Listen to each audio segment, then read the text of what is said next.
Les sujets du jour de la revue fiduciaire. Premier sujet de notre JT.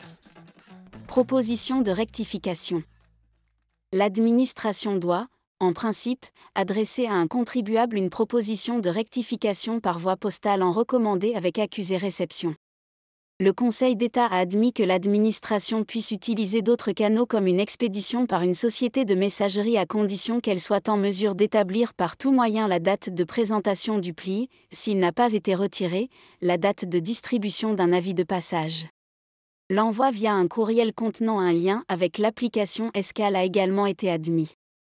Dans une décision récente concernant un envoi par Chronopost, les juges ont rappelé que si l'administration entend déroger à un envoi par lettre recommandée avec ARL doit apporter toutes les preuves quant à la régularité de la notification. Deuxième sujet de notre JT. Responsabilité pécuniaire du salarié devant le juge pénal. Seule une faute lourde, impliquant une intention de nuire, permet à l'employeur de demander au juge civil le versement de dommages et intérêts par le salarié en réparation du préjudice subi. Mais la donne n'est pas la même devant le juge pénal.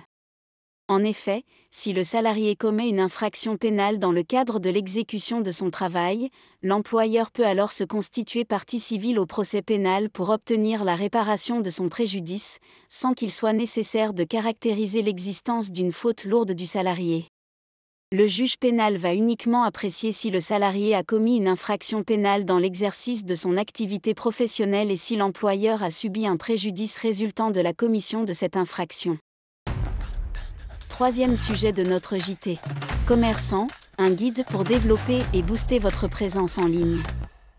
Le Conseil du commerce de France, CDCF, propose gratuitement aux commerçants un guide pour tirer parti du numérique, ainsi qu'un accompagnement personnalisé via un autodiagnostic.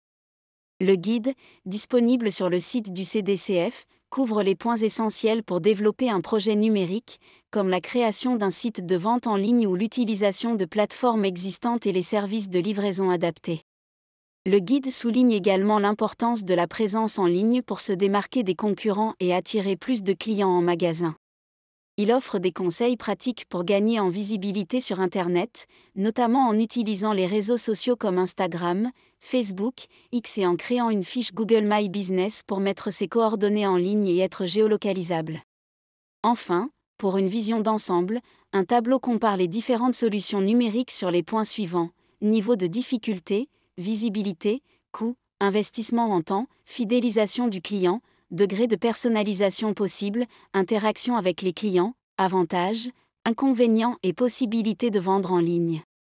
Le CDCF propose également un autodiagnostic numérique en ligne, composé de 16 questions sur l'activité du commerçant, son usage d'Internet, ses compétences informatiques et les moyens qu'il souhaite consacrer au développement digital.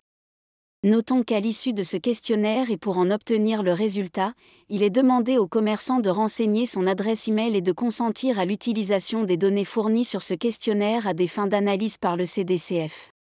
Téléchargez le guide, guide du numérique web.pdf.